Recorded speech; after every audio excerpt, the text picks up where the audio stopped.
Bapak Ibu, sebelum kita memulai untuk mendengarkan bagian dari firman Tuhan, perenungan kita tentang tema hari ini, moralitas orang percaya bagian yang kedua, yang akan diambil dari Efesus pasal 5 ayat 1 sampai 14. Mari kita terlebih dahulu bersatu di dalam doa.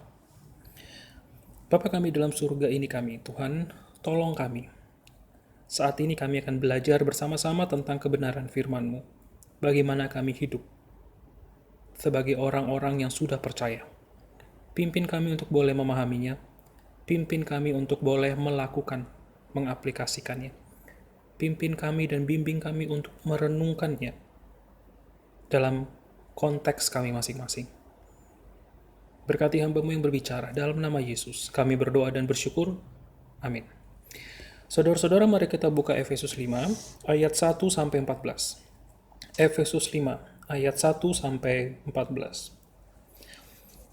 Hidup sebagai anak-anak terang. Sebab itu, jadilah penurut-penurut Allah seperti anak-anak yang kekasih.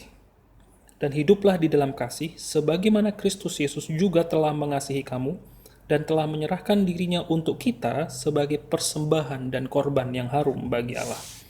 Tetapi percabulan dan rupa-rupa kecemaran atau keserakahan disebut saja pun jangan di antara kamu, sebagaimana sepatutnya bagi orang-orang kudus. Demikian juga perkataan yang kotor, yang kosong, atau yang sembrono. Karena hal-hal ini tidak pantas, tetapi sebaliknya ucapkanlah syukur. Karena ingatlah ini baik-baik, tidak ada orang sundal, orang cemar, atau orang serakah, artinya penyembah berhala, yang mendapat bagian di dalam kerajaan Kristus dan Allah. Janganlah kamu disesatkan orang dengan kata-kata yang hampa, karena hal yang demikian mendatangkan murka Allah atas orang-orang durhaka.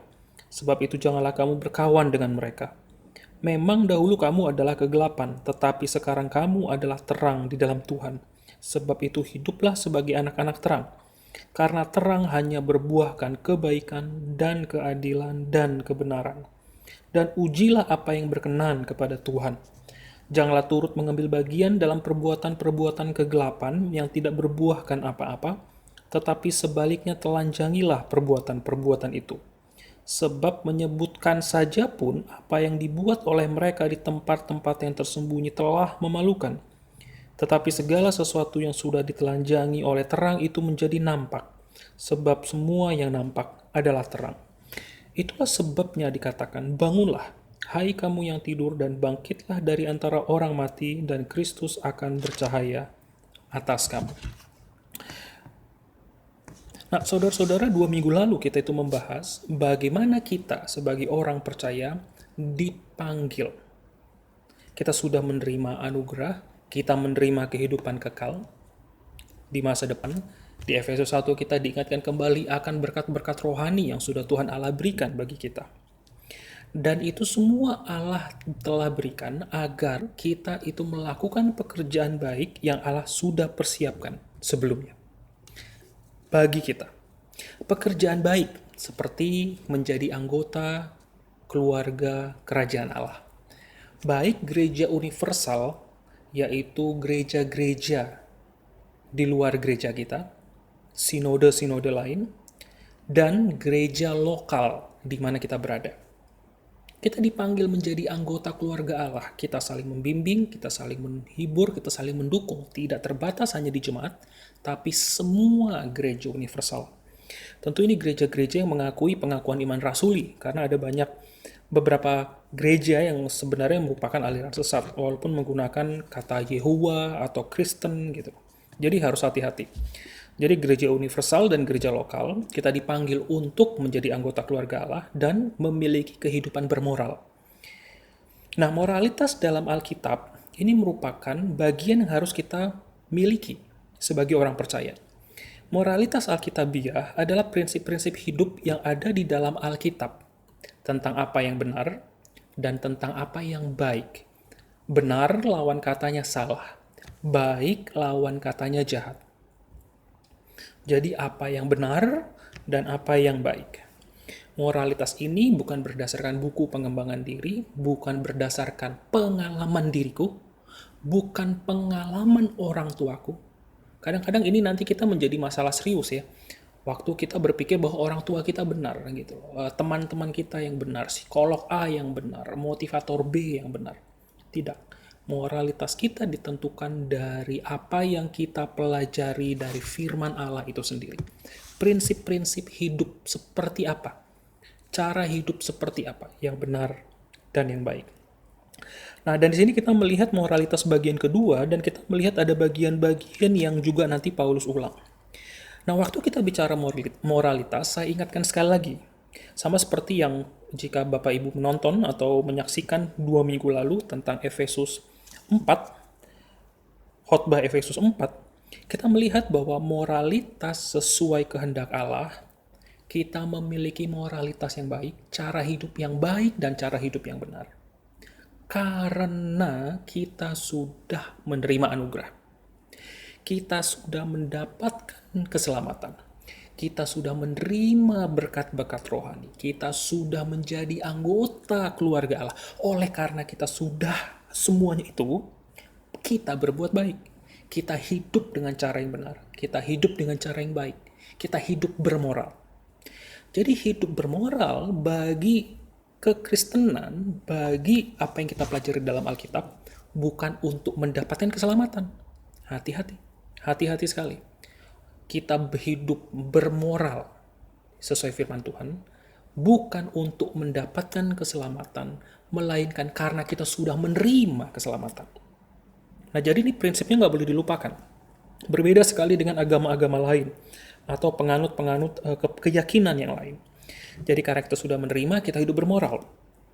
Nah, dan hidup bermoral itu dijelaskan lagi di dalam Efesus 5 ayat 1 sampai nanti sebenarnya sampai Efesus 6 kita akan bahas. Tapi saat ini kita akan bahas ayat 1 sampai 14. Nah, di dalam ayat yang pertama sampai yang kedua, kita diingatkan bahwa kita harus menjadi penurut-penurut Allah. Imitators, peniru-peniru Allah. Mengapa kita melakukannya? Ayat yang pertama dan kedua. Karena Yesus telah mengasihi kita. Yesus telah menyerahkan dirinya bagi kita. Konsisten ya Bapak Ibu dengan Efesus 1, Efesus 2, Efesus 3. Yesus sudah mengasihi kita. Sekarang mau nggak menjadi penurut-penurut Yesus? Peniru-peniru Yesus. Dalam Matius atau dalam Injil lain menjadi murid-murid Yesus. Bukan karena pendeta gua, bukan karena anak gua, bukan karena pasangan gua, bukan. Karena Yesus telah mengasihi aku.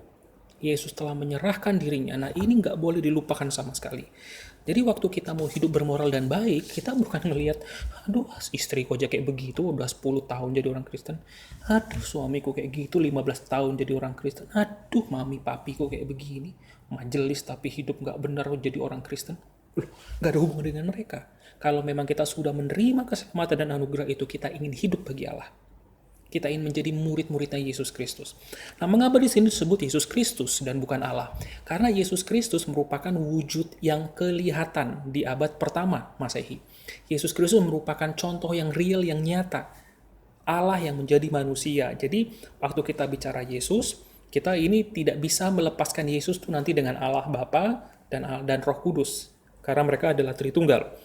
Jadi, kita menjadi penurut-penurut Yesus Kristus. Nah, jadi kenapa kita menjadi penurut? Karena Yesus telah mengasihi kita dan telah menyerahkan dirinya bagi kita. Kita sudah diberikan hadiah yang tidak dapat dibeli dengan uang. Kita mau jual diri kita, mau kita jual keluarga kita mau jual aset kita. Kita nggak bisa membeli keselamatan, anugerah itu. Kita nggak bisa membeli hak untuk tidak bisa membeli menjadi surat adopsi, menjadi anggota dari keluarga Allah, enggak. Tapi Allah berikan hadiah yang mahal itu. Gratis dan cuma-cuma bagi kita. Nah, karena pengorbanan Allah, pengorbanan Yesus yang telah bagi kita ini, makanya kita dipanggil menjadi penurut. Nah, itu prinsipnya.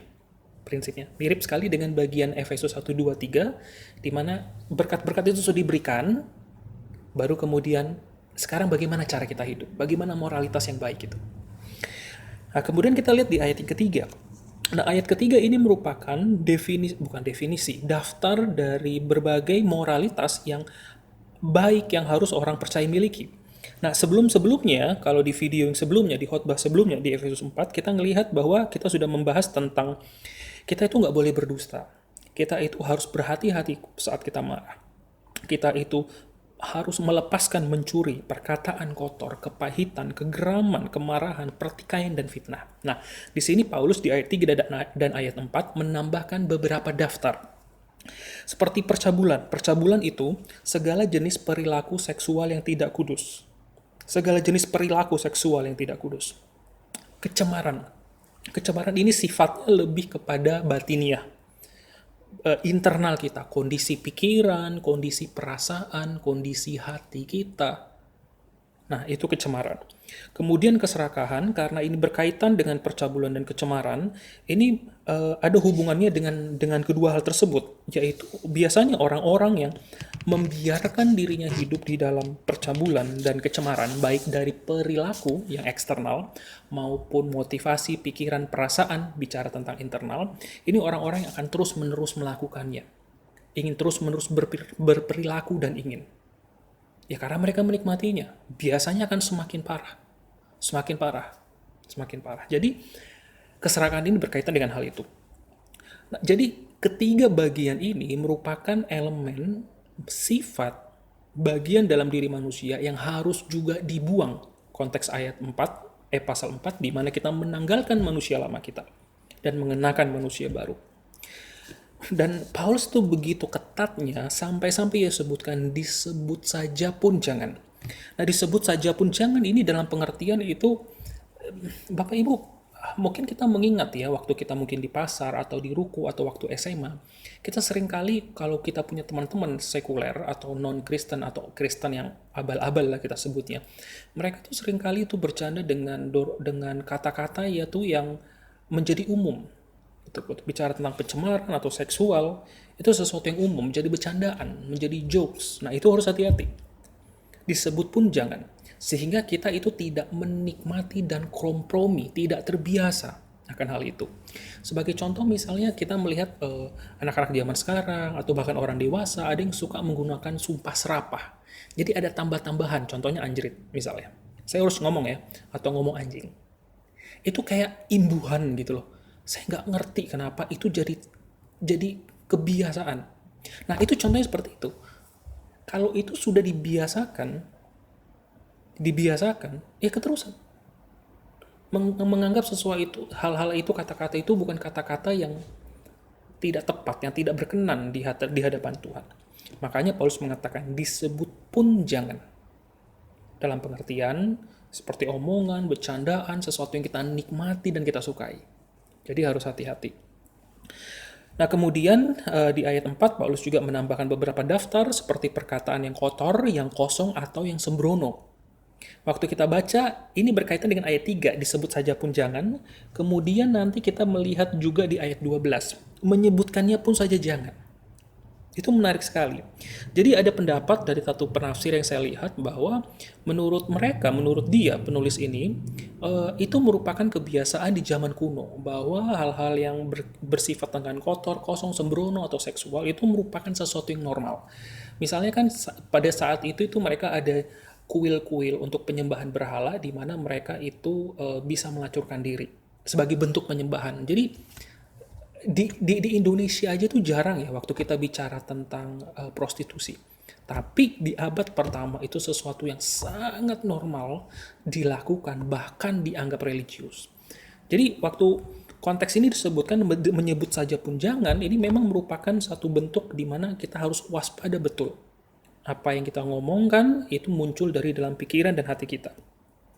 Nah, jadi termasuk perkataan kotor, kosong, dan sembrono, di mana kita harus membuang kata-kata itu. Hal-hal itu tidak pantas untuk kita ucapkan. Bagaimana kita bisa melakukannya? Kita memilih kata-kata yang baik. Kita pilih kata-kata yang baik. Nah, zaman sekarang, perkataan-perkataan yang kotor, kosong, dan sembrono mungkin tidak gampang kita cermati. Tapi kita harus merefleksikan dan merenungkannya. Saat kita marah kepada anak kita, kepada pasangan kita, kepada orang tua kita, karena kita sudah anak yang dewasa misalnya, kata-kata apa yang kita pilih? Kita perhatikan nggak?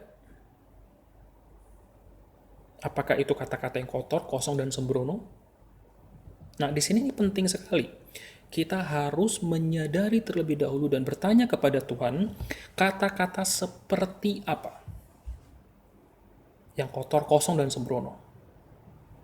Minta ampun kepada Tuhan, kemudian pilihlah kata-kata yang baik dan benar sesuai identitas kita sebagai orang-orang kudusnya Allah. Pilih kata-kata yang baik dan benar. Saat kita marah kepada orang lain pun, pilih kata-kata yang baik dan benar. Pilih. Jadi, itulah moralitas orang percaya. Mereka itu tidak sembarangan saja ngomong. Mereka ngomong dan mereka mikir mereka ngomong. Apakah yang aku ngomongkan baik dan benar? Nah, kemudian kita lihat ayat 5. Karena ingatlah ini baik-baik, tidak ada orang sundal, orang cemar, atau orang serakah, artinya penyembah berhala, yang mendapat bagian di dalam kerajaan Kristus dan Allah. Nah, saudara-saudara, waktu kita bicara tentang penyembahan berhala, begini, penyembahan berhala adalah orang yang seluruh penyembah, kita sebut penyembah ya. Penyembah adalah orang yang seluruh dirinya semata-mata ditujukan, difokuskan hidup bagi sesuatu atau seseorang. Waktu saya bicara tentang seluruh diri, pikiran, perasaan, perkataan kita, perilaku kita, tubuh kita, kehendak, dan keinginan kita. Setiap dari kita adalah seorang penyembah. Masalahnya adalah apa atau siapa yang kita sembah. Penyembah berhadal dihubungkan dengan orang-orang yang sundal, yang cemar, dan yang serakah, dikaitkan dengan para penyembah berhala. Karena nanti ini berkaitan dengan tidak mendapat bagian ya, nanti saya akan jelaskan di bagian bawah. Orang-orang yang sundal, cemar, dan serakah, siapa dan apa yang mereka sembah? Seks? Uang? Siapa yang mereka sembah? Diri mereka sendiri. Kenikmatan mereka. Keinginanku, kemauanku, hasratku, dan nafsuku. Itu fokus utama mereka. Mereka tidak menyembah Allah yang benar. Kalau mereka menyembah Allah yang benar, mereka akan hidup sesuai dengan apa yang Allah nyatakan melalui firman-Nya. Karena kita menyembah Allah. Kalau kita menyembah yang lain, menyembah berhala, menyembah diri kita, menyembah materi, menyembah benda, menyembah investasi kita. Nah, di situ kita sudah menyembah berhala. Nah, jadi penyembahan berhala ini juga termasuk, saudara-saudara, waktu kita bicara kita menyembah pekerjaan. Ini harus hati-hati. Bahkan menyembah pelayanan. Bapak Ibu, mana yang duluan? Keluarga atau pelayanan? Jika Bapak Ibu harus milih. Keluarga atau pelayanan? Bukan keduanya. Allah. Nah, di sini kita sering kali keliru. Jadi, waktu kita mulai menyembah, waktu kita mulai fokus kepada keluarga kita, sehingga apapun yang terjadi dalam pelayanan, aku akan bisa korbankan demi keluargaku. Apapun yang terjadi. Dan sebaliknya. Tapi waktu kita mulai menyembah Allah, kita peka dan cermat akan apa kehendaknya sehingga kita merespons dan beradaptasi sesuai dengan apa yang Tuhan firmankan, apa yang Tuhan kehendaki, apa yang Tuhan nyatakan. Jadi yang pertama dalam hidup kita bukan keluarga, bukan pelayanan. Yang pertama-tama dan yang utama dalam hidup kita adalah Allah. Makanya kita bukan penyembah berhala, kita bukan penyembah keluarga kita bukan penyembah gereja kita bukan penyembah hamba Tuhan atau rohaniwan kita menyembah Allah. Nah, jadi fokus utama kita di sana. Jadi hati-hati sekali. Waktu kita bicara tentang penyembahan berhala dalam konteks seperti ini ya, bicara tentang sundal, cemar, serakah atau hal-hal yang lainnya, orang-orang yang menyembah berhala ini orang-orang yang tidak akan mendapat bagian di dalam kerajaan Allah. Jadi ayat ini bukan bicara tentang kehilangan keselamatan. Ingat, bukan bicara tentang kehilangan keselamatan. Karena orang-orang ini sudah menyembah berhala, sehingga dari awalnya pun kalau mereka pun orang Kristen atau mereka pun orang gereja, sudah 30 tahun jadi orang Kristen, tapi kalau mereka adalah si penyembah berhala, dari awalnya mereka bukan anggota keluarga Allah. Kalau mereka menyembah berhala dan bukan menyembah Allah, ya tentu saja, ya mereka tidak akan masuk ke dalam kerajaan Kristus dan kerajaan Allah. Karena yang mereka sembah diri mereka, kemauan, hasrat, keinginan, uang mereka kek, harta mereka kek, keluarga mereka kek, atau menyembah pelayanan mereka kek, bukan menyembah Tuhan. Jadi harus berhati-hati di sini. Harus berhati-hati. Ini bukan bicara tentang kehilangan keselamatan, tapi membicarakan satu kondisi bahwa memang kita bukan menyembah Allah. Nah, saudara-saudara, apa yang saudara sembah saat ini? Mungkin sebagian kita ada yang tidak menyembah hal-hal yang bersifat cemar atau sundal atau serakah. Tapi kita bisa menyembah hal-hal yang lain dalam hidup kita. Uang, materi, anak kita sembah. Pasangan kita sembah. Dan kita harus berhati-hati. Tidak ada penyembah berhala yang akan masuk dalam kerajaan surga. Jadi harus berhati-hati sekali. Nah, kemudian saudara-saudara kita melihat di ayat yang ke-6. Di ayat yang ke-6, di sini kita melihat bahwa janganlah kita disesatkan oleh orang dengan kata-kata yang hampa, karena hal-hal yang demikian mendatangkan murka Allah atas orang-orang durhaka. Jangan berkawan dengan mereka. Orang durhaka di sini dihubungkan dengan orang yang tidak percaya. Dan kita tidak boleh berkawan dengan mereka. Waduh, ini bagaimana kita nggak berkawan? Nah, di sini kita harus melihat teks-teks lain dalam Alkitab untuk memahami pola pikir Paulus. Jadi kita jangan seperti orang-orang agama lain yang menyerang kekristenan gitu loh, hanya baca satu ayat terus kontradiksi, ya iyalah kontradiksi. Baca Alkitab kagak pernah melihat konsistensi Alkitab. Waktu kita baca buku saja, novel, baca buku hukum, mau baca buku apapun yang saudara suka, kita baca konteks loh ya. Kita tidak sekedar baca teksnya, kita baca konteksnya. Kita ingat kisahnya itu di lembaran pertama. Kenapa dia membunuh si X? Kalau misalnya Bapak Ibu suka serial detektif. Kita lihat dari konteks. Nah, jadi konteks yang lain misalnya di 1 Korintus 5 ayat 10-11. Yang aku maksudkan bukanlah dengan semua orang cabul pada umumnya dari dunia ini, atau dengan semua orang kikir dan penipu, atau dengan semua penyembah berhala. Karena jika demikian, kamu harus meninggalkan dunia ini. Mustahil. Karena ada banyak orang-orang di luar sana yang menyembah berhala. Nah, tetapi ini kutuliskan kepadamu ialah jangan bergaul dengan orang-orang yang sekalipun menyebut dirinya saudara, orang Kristen, orang percaya, orang gereja, adalah orang yang cabul, kikir, penyembah berhala, pemfitnah, pemabuk, atau penipu. Dengan orang yang demikian, janganlah kamu sekali-kali makan bersama. Jadi konteksnya di sini berbicara tentang adalah orang-orang sesama orang percaya yang dia mengaku Kristen, mengaku hidup bagi Tuhan, tetapi di dalam hidupnya sendiri ia menyembah berhala, menyembah dirinya sendiri, menyembah materinya, uangnya. Dia menyembah keinginan-keinginannya, makanya dia jadi pemfitnah. Dia menyembah mungkin wine atau anggurnya atau birnya sehingga ia menjadi seorang pemabuk atau seorang penipu. Nah, di sini kita harus menerapkan batasan yang sangat jelas dengan orang-orang yang mengaku percaya tetapi tetap hidup di dalam manusia lamanya. Jadi kita harus berhati-hati. Nah, jadi di sini kita berkawan adalah dalam konteks yang seperti itu. Nah, dalam batas tertentu memang kita harus menjauh jika lingkungan, situasi, kondisi, teman, atau rekan kita dengan sengaja menjauhkan kita dari Allah. Baik relasi dalam keluarga Allah, dalam gereja, atau moralitas yang alkitabiah. Jadi kita itu harus berhati-hati juga. Walaupun memang kita dipanggil untuk menjadi garam dan terang, kita perlu mengetahui batasan-batasan di mana kita itu berkawan dengan mereka itu dalam batasan yang seperti apa. Waspada akan diri kita. Nah, kemudian di ayat 8 sampai ayat yang ke-11, saudara-saudara kita melihat di sini ayat yang sampai ayat yang ke-14. Nah, di sini ayat ini atau sebagian dari teks ayat 8 sampai 14, ayat ini mengingatkan kepada kita agar kita itu jangan lagi hidup di dalam kegelapan.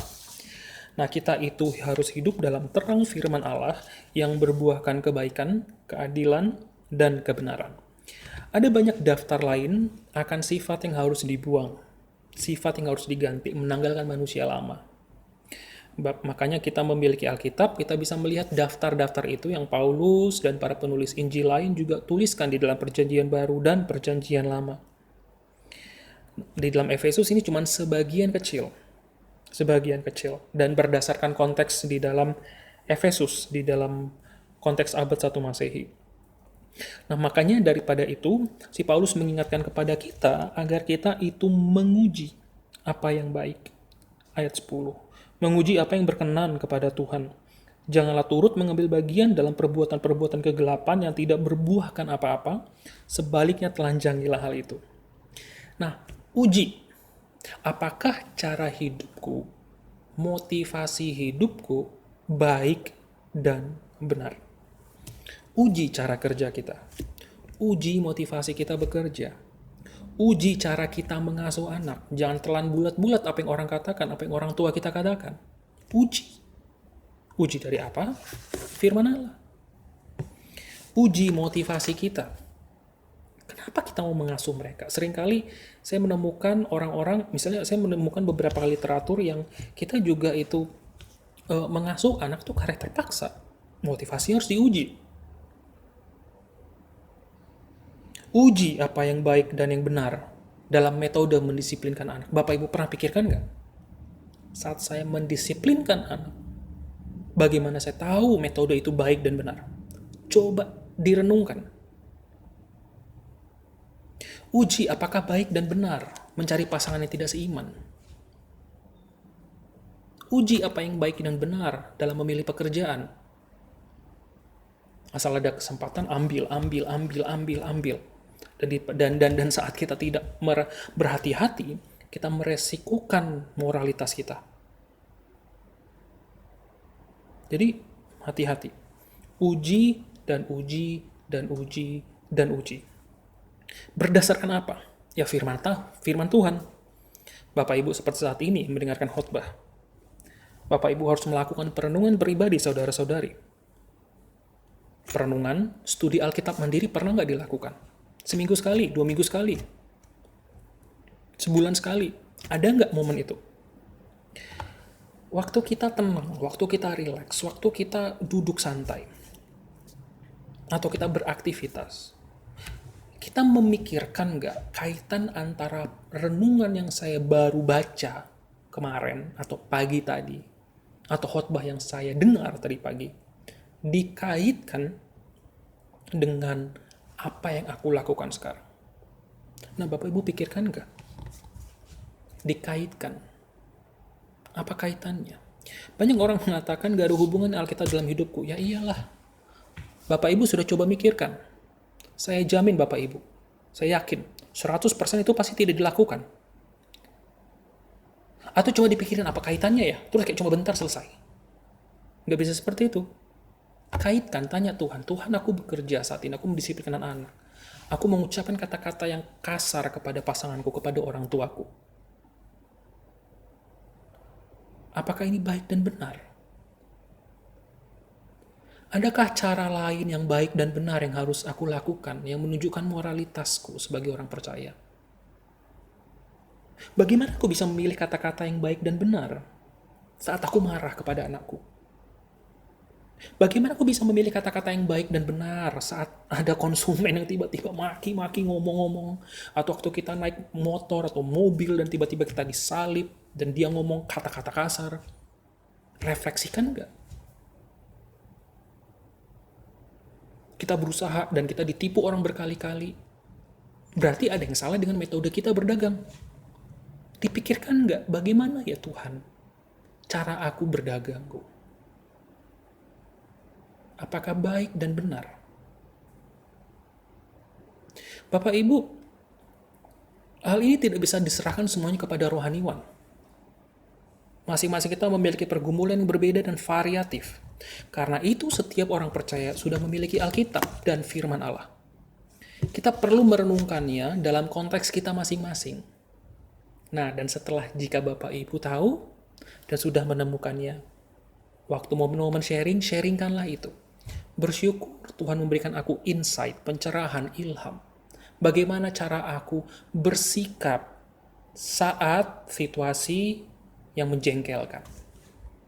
Wah, Tuhan memberikan insight kepada aku waktu untuk aku mendisiplinkan anakku. Ada 2 atau 3, berbeda-beda.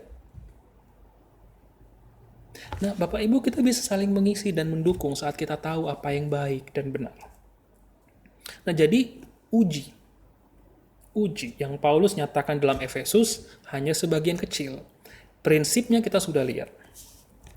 Nah, jadi Bapak Ibu sebagai kesimpulannya, di bagian ini kita melihat moralitas orang percaya bagian yang kedua. Kita itu dipanggil untuk hidup dengan baik dan benar. Standarnya apa? Firman Tuhan, Alkitab. Bagaimana kita bisa tahu? Bacalah buku rohani. Dengarkanlah firman, pemberitaan firman. Lakukanlah perenungan pribadi. Lakukanlah studi Alkitab mandiri, PA mandiri. Jika ada Bible study di tempat saudara, ikutinlah. Pelajarilah. 10 jam sehari, 8 jam, 10 jam sehari kita bekerja. 6 hari seminggu. Bayangkan apa yang masuk dalam otak kita. Baca bukunya, pengembangan diri, buku psikologi, motivator. Waduh, ya jelas Bapak Ibu, Alkitab tuh nggak akan ngefek. Kalah.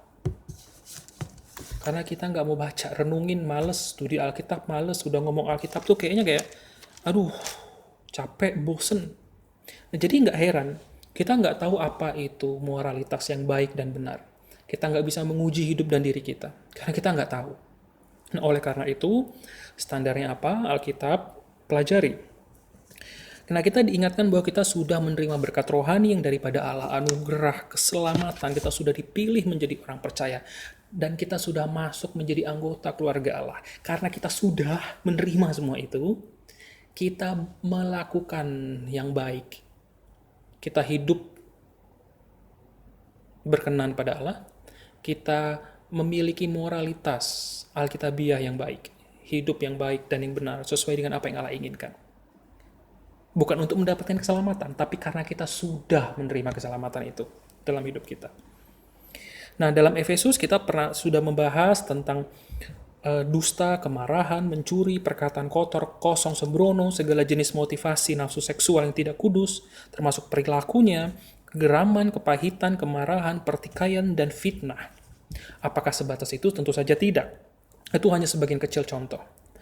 Prinsipnya kita bisa melihat di dalam penyembahan berhala yang kita lakukan setiap hari.